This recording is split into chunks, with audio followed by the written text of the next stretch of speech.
Experiment 7564. I am Super Testnet, and I'm transmitting from Pleb Lab here in Austin, Texas, with my new teleportation and time manipulation device. Let's switch it on and see how it works.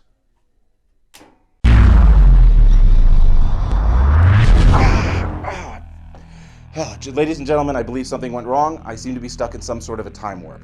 But just in case this transmission makes it out of here, let me tell you about the Sats by Southwest Hackathon. We're going to be doing this here in Austin, Texas from March 12th through 13th. And we want everyone who's a Bitcoiner to come to this event and maybe hack something together with Bitcoin and the Lightning Network. I'll be there working on Lightning Escrow. We're going to have Ben Carmen with DLCs and Super Smash Bears. We're going to have Tony Giorgio, who's working with the Lightning-enabled web browser.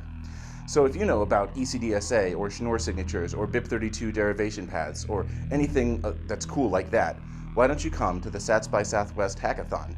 Build something that's going to change the world and maybe help me get out of this weird time warp that I seem to have got stuck in.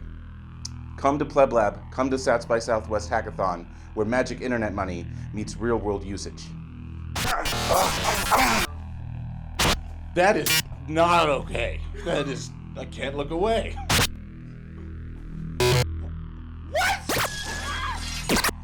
They should have sent a poet.